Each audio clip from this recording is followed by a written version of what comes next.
Hello friends, welcome back to our channel Pro Computers में एक बार आपका फिर से स्वागत है।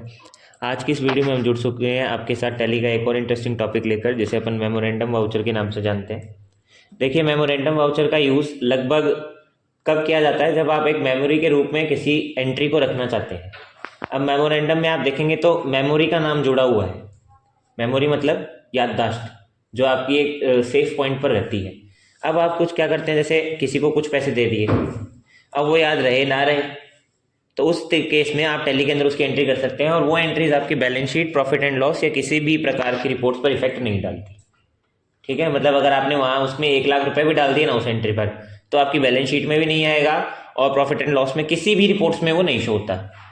तो अब उस प्रोसेस को आप कैसे करते हैं? देखिए, सबसे पहले अपन ने एक नई कंपनी क्रिएट कर ली है और अगर अपन इसकी बैलेंस शीट देखें तो एकदम ब्लैंक है, और अगर अपन इसका प्रॉफिट एंड लॉस देखें तो ये भी एकदम ब्लैंक है, कुछ नहीं है ना इसमें। इसी एंट्रीज के अंदर अपन एक्सप्लेन करते हैं। सबसे पहले कोई ऑप्शन एक्टिवेट नहीं होगा, कोई F11 में नहीं जाना, कहीं कुछ नहीं करना। सीधा आप जाइए वाउचर्स पे, या वाउचर्स से पहले आप कुछ लेजर बना लीजिए। अपन को जाना है क्रिएट और इसके अंदर जाएंगे लेजर्स पर। अब आपको यहाँ वो लेजर बनाने हैं जिस लेजर की आप एंट्रीज करना चाहते हैं।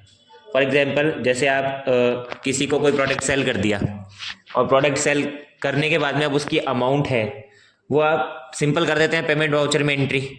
बेचने की एंट्री कहाँ करी आप लोगों ने? सेल्स वाउचर में, और उसकी एंट्री कर दी आपने रिसिप्ट वाउचर में। सीधी एंट्रीज होती है। बट यहाँ अगर जैसे अपन बात करें कि आपकी कंपनी में 2-4 एम्प्लॉयज हैं, 2-4 एम्प्लॉयज का मतलब जैसे फॉर एग्जांपल मिस्टर ए है, मिस्टर बी है, तो ये 2-3 एम्प्लॉयज हैं और आप अपने वर्कर्स को किसी फील्ड पर बेचते हैं। फील्ड मीन्स उस फील्ड का रिपोर्ट लेने के लिए। अब वो वहाँ जाएगा, उसका रहने खाने का खर्चा, ट्रैवलिंग एक्सपेंसेस, कोई भी एक्सपेंस अगर हो रहा है तो वो सब कंपनी का खर्चा है। अगर वो अपने लेवल पे कोई खर्चे कर रहा है वो बात दूसरी है, बट उसके ट्रांसपोर्ट के, अगर वो बस से जा रहा है, कार से जा रहा है, ट्रेन से जा रहा है, कहीं से भी जा रहा है, तो उसके टिकट के खर्चे कंपनी देगी, आगे रहने की कंपनी देगी, खाने के भी कंपनी देगी, जितने दिन का उसका टूर बनता है। तो उस अकॉर्डिंग अपन एक बंदे को भेजते हैं, तो यहाँ उसका नाम लिखते हैं। फॉर एग्जाम्पल आपके पास अनुज गया, तो अपन अनुज कुमार का नाम से एक पार्टी बनाते हैं। चूंकि एक पर्सन है तो इसको डालना पड़ेगा सन्ड्री क्रेडिटर्स या डेटर्स में। फिलहाल आपको इसको पैसे देने हैं, तो ये क्या बनेगा आप लोगों का? Sundry creditors. आपको इसको क्रेडिटर्स में डालना है और यहाँ से फिलहाल किसी भी ऑप्शन को आपको नहीं छेड़ना और इसको करवा देना है कुछ इस प्रकार से एक्सेप्ट। तो आप देख पा रहे हैं आपका एक लेजर क्रिएट हो गया। अब आप उसको किस वे पर भेज रहे हैं, मतलब आप किस चीज़ में उसको दे रहे हैं कि क्या खर्चा उसको मिलेगा। फॉर एग्जाम्पल आपने दिया उसको ट्रैवलिंग एक्सपेंस के नाम से हमने कुछ लेजर बना दिया। इसको हम डालेंगे इनडायरेक्ट एक्सपेंसेस में, क्योंकि कंपनी का ये क्या है, खर्चा है। मैंने इसको करवा दिया कंट्रोल A प्रेस कर एक्सेप्ट, कोई भी चेंजमेंट नहीं करना। तो यहाँ मैंने 2 लेजर बनाए, एक तो उस बंदे का लेजर बना लिया और दूसरा हमने बनाया है कि हम किस खर्चे को उसको एक्सपोर्ट कर रहे हैं। तो चेक करने के लिए आपको अल्टर पर जाना है और यहाँ से अपन अपने लेजर चेक कर सकते हैं। लेजर्स पे आपने 2 लेजर बनाए, एक तो अनुज कुमार का और दूसरा लेजर बनाया ट्रेवलिंग एक्सपेंसेस का। अब आपको पीछे आना है। यहाँ अब इनकी एंट्री कहाँ होगी? देखिए, आपको जाना है वाउचर्स पर।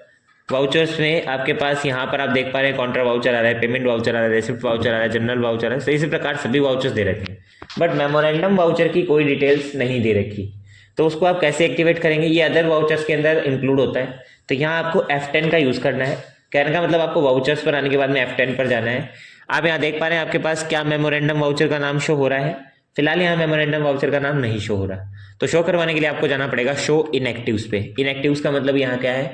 जो वाउचर एक्टिवेट नहीं है उनको एक्टिवेट करने के लिए इस फीचर्स का अपन यूज कर लेते हैं। तो आपको शो इनएक्टिव्स पे यूज कर एंटर प्रेस करना है और यहाँ से आप देख पा रहे हैं आपको जनरल के जस्ट नीचे नाम दिखेगा मेमोरेंडम का। ये देखिए आपको दिख रहा है मेमोरेंडम।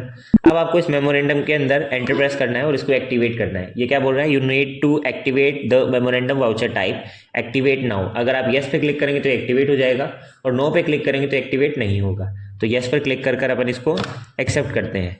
यहाँ अब आप लोगों को अपनी एंट्री लगानी है। सबसे पहले आप डेट लगाएंगे F2 का यूज़ कर आप जिस भी डेट में इसकी एंट्री करना चाहते हैं वो डेट टाइप कीजिए। फॉर एग्जांपल मैंने 1/4 में इसकी एंट्री करनी है तो मैंने 1/4/24 डाल दिया। DR में आपको यहाँ उसका नाम डालना है जिसके पास पेमेंट जाएगा। DRCR के रूल्स अपन ने एक्सप्लेन कर रखे हैं। DR का मतलब डेबिटर्स होता है जिसके पास पैसे जाएंगे, और CR का मतलब होता है क्रेडिटर्स जिसके पास से पैसे जा रहे हैं। तो फिलहाल अनुज कुमार पैसे लेगा। आपने अनुज कुमार के कितने पैसे डाल दिए? अनुज कुमार के फॉर एग्जांपल आपने डाले यहाँ 50,000 रुपीज़, जो कि उसके खर्चे होंगे। अभी आपने लमसम लगाया है, फ्यूचर की अमाउंट डिसाइड कर दिया। पता नहीं है, गया नहीं है वो, बट भूल जाएंगे बाद में हमने कितने दिए हैं उसको। तो फिलहाल अभी आपने उसको कितने पैसे दिए? 50,000 रुपये आपने उसको दिए और कहा कि भाई तुम्हारे खर्चे इसमें से हैं, एक एक का बिल लेके आना। तो आपने 50,000 की एंट्री करी, ऑन अकाउंट बेसिस पर रखेंगे, कोई बिल नहीं बन रहा, कोई एडवांस नहीं दे रहे, कुछ नहीं चल रहा है, तो आप ऑन अकाउंट बेसिस पर रखकर इसको डीआर कर देंगे। और सीआर में आपको सेलेक्ट करवाना है यहाँ कि आपने ट्रैवलिंग एक्सपेंसेस दिए हैं या किस बेसिस पर दिए हैं। तो फिलहाल कैश बेसिस पर आप इसको रखिए कि हमने इसको कैश दिया था, और इस एंट्री को आप करवा देंगे एक्सेप्ट। हो गया। चाहे तो आप इसकी नरेशन भी डाल सकते हैं, नरेशन डलेगी जस्ट नीचे, यहाँ आप लिख सकते हैं ट्रैवलिंग एक्सपेंस पेड। ठीक है, मतलब आपने रफली पॉइंट पर यहाँ कोई नोट्स डाल दिए कि हमने ये इस टाइप का खर्चा इस पॉइंट पर उसको दिया था। अब आपको एंटर प्रेस करना और इसको करवा देना एक्सेप्ट। देखते हैं क्या ये अपनी बैलेंस शीट में प्रॉफिट एंड लॉस पर कहीं कोई इफेक्ट डालता है।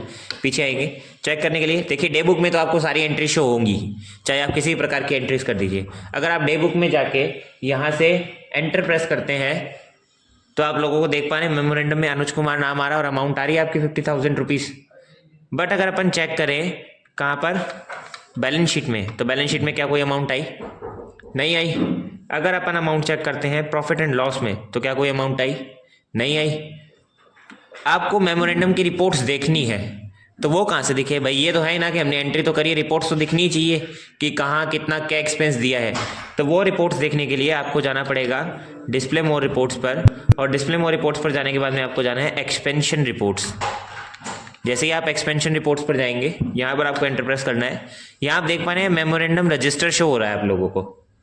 ठीक है, इस रजिस्टर में आपके पास यहाँ वो एंट्री शो होंगी जो आपने मेमोरेंडम में टेक की है।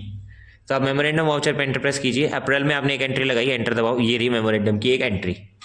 अब ये बंदा, आपने 1/4 को इसको पेमेंट एडवांस दिया था, अब ये जा जू कर वापस आ गया। फॉर एग्जाम्पल 1/6 को ये आपकी कंपनी में वापस आता है, और अब आप इसका क्या कर रहे हैं कि ये मेमोरेंडम की एंट्री यहाँ से हटकर हमारे बैलेंस शीट में या प्रॉफिट एंड लॉस पे इफेक्ट करे, मतलब रिपोर्ट्स तो दिखनी चाहिए ही। तो आप इसमें एंटर दबाइए और यहाँ से वो डेट दे दीजिए जिस डेट को ये आया है। फॉर एग्जाम्पल 1/5 को ये आया था। अब इसके 50,000 एक्सपेंस नहीं लगे, इसके कितने एक्सपेंस लगे? फॉर एग्जाम्पल इसके 45,000 रुपीज़ ही लगे हैं। तो यहाँ से आप वो अमाउंट ऐड करेंगे और इस एंट्री को F5 पेमेंट वाउचर में कन्वर्ट कर देंगे। ठीक है, यहीं से इस एंट्री को कन्वर्ट कर आप इसको एक्सेप्ट कराएं। नरेशन में आपने डाल रखा है ट्रैवलिंग एक्सपेंसेस पेड, कोई दिक्कत नहीं है, अगर चेंज करना चाहो तो चेंज कर सकते हो। हट गया मेमोरेंडम रजिस्टर से आपका रजिस्टर। आप देख पा रहे हैं मेमोरेंडम रजिस्टर में कुछ नहीं है। कहाँ दिखेगा चेक कर लीजिए, या आपको दिखेगा डे बुक में जो कि पेमेंट वाउचर की एंट्री हो गई। कहाँ दिखेगा? बैलेंस शीट में। ये देखिए 45,000 की करंट एसेट्स पे हुई है। फिर आप देख पा रहे हैं प्रॉफिट एंड लॉस पर एक्सपेंसेस तो है ही नहीं है, बैलेंस शीट पर आएगा, आपने इसको क्रेडिटर्स में डाला था, पेमेंट आ गया तो आपकी एसेट्स हो गई इस बेसिस पे। और आपने ट्रैवलिंग एक्सपेंसेस का एक लेजर और बना रखा है, तो सेम प्रोसीजर से मेमोरेंडम वाउचर पर जाकर आप उसकी भी एंट्री टेकेंगे, यानी ट्रैवलिंग एक्सपेंसेस को डीआर कर देंगे, उसके अमाउंट लिखेंगे, सीआर में आप जितने अमाउंट डालना चाहे कैश बैंक में आप उसमें डाल दीजिए। कहने का मतलब आप यहाँ एक्सपेंस का नाम भी शो करवा सकते हो और उस बंदे का भी नाम दिखा सकते हो जिसने आपको दिया है, मतलब आप जिसको पैसे दे रहे हो। समझ में आ गया? तो ये था मेमोरेंडम वाउचर। ऐसी इंटरेस्टिंग वीडियोस के लिए प्रो कंप्यूटर्स को सब्सक्राइब करें।